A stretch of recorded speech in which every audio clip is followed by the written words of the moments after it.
So I am here with another dignitary, and I'm going to have her introduce herself. Thank you so much for joining us. Hi, my name is Harbir Bhatia. I am the CEO of the Silicon Valley Central Chamber of Commerce, and we are the partners in this event. We believe everybody should be celebrating New Year. I love it. So you're the snake, and I was born in the year of the snake, 1965. So, and I'm Heather with SVTag's TV show. Diane and I have partnered on many things, and I love being here. This was a really fun event. She's also going to have a great event coming up, the Asian American Story Contest. Right. And basically, last year they had thousands of people enter. I think there was 20 winners. Everybody was a winner because they got a little something, and it was at a place in Fremont. They're redoing that this year. There's so many concerns now with the new administration, birthright citizenship, and what Trump's been doing. Can you address that and maybe tell us anything on that you want to mention? Sure. First thing we have to recognize is that it's a law by constitution. That's what allowed our country to flourish with so many immigrants. Everybody has a history and can trace back where they're from originally.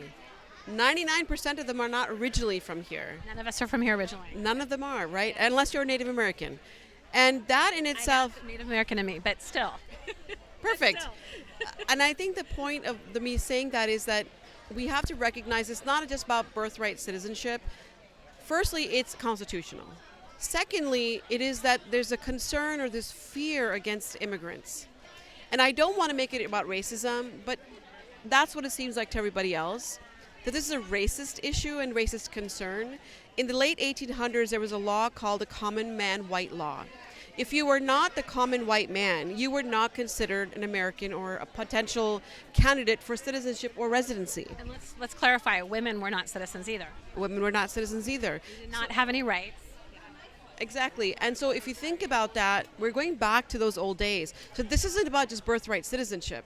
This is a larger concern and fear that, let's just say, the old guard has about all the immigrants. What we need to remember, we would not be such a successful country if all those people did not come here and contribute. Yes, there needs to be legal paths, but birthright citizenship is one of the most sacred of those paths. So when you are born here, irrespective of where you came from, how you got here, you are an American. And so we want to come back to the greater issue, which is that who belongs here and what the contributions they've made. Our country is only better because of the amazing innovations, commitments to bettering a society, our democratic values, our economy, our industry, all of them have bettered because of people making this their home. We don't want to take that away. I got into an argument with somebody that was actually my wedding. I won't mention names, but and reminded her that the jobs that our kids aren't doing, I don't have children, the jobs that our kids aren't doing, the immigrants are doing.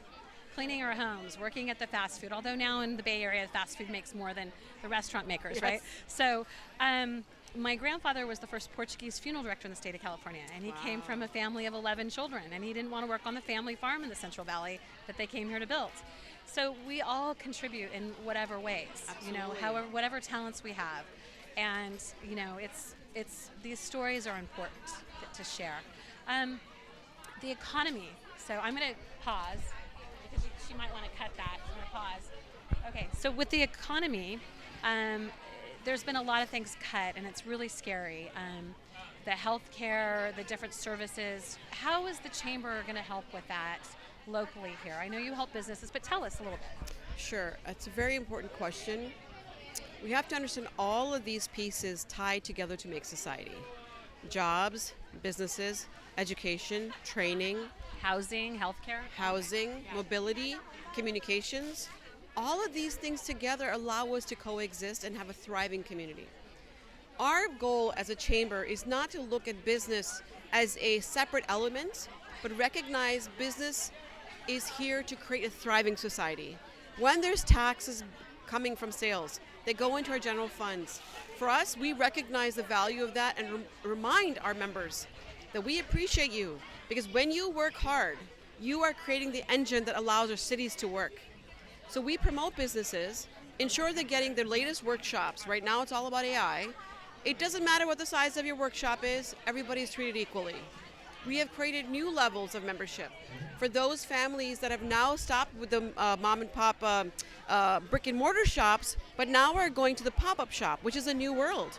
So we've created new members and new services So for pop-up that shop level. like the local vendor selling tamales or cookies on the corner or plants or something. Pop up like that or different kind of pop-up? Example, that's one example, but there's a lot of services that are also being done out of the home, whether it's tailoring, whether it's your accounting, whether it's jewelry, whether it's other clothing. The point is the world of business has changed, and with that we have changed. During COVID, it changed drastically. And even before that, yeah. Absolutely. And so with the changes of COVID, we've observed that we have only gotten better as a community. Restaurants weren't allowed to be in the streets before. Well, guess what? We had to wait for COVID to allow us to do that. So we're working on ensuring that there's a right amount of taxes, that you keep in mind the businesses when you think about the cost of living. You have to take all of that into consideration, because if you don't have people to go work, you cannot have a business. So for us as a chamber, we're focusing on workshops, education, public policy, and relations with our government to make more insightful decisions, and ensuring that we think about the future workforce. Right now, the future workforce may not be ready actually for the drastic changes that are coming. So our goal is to make sure they're equipped, that they're upskilled, and that we think about the youth that are coming out of colleges and high schools to have the right skills and the right guidance to be on the right path for the future. Thank you. You're welcome. Is there something else that you want to mention to the audiences Yes. too? We are all connected. It does not matter what you seem to be different on the outside. We got to look at our similarities. So as I say, don't let the differences make the difference. Every single person has one thing in common, that they're all different. So let's celebrate those differences and think about how to uplift each other, because when one succeeds, all succeed. When one fails, eventually all will fail. So that's a responsibility we have with each other. Thank you so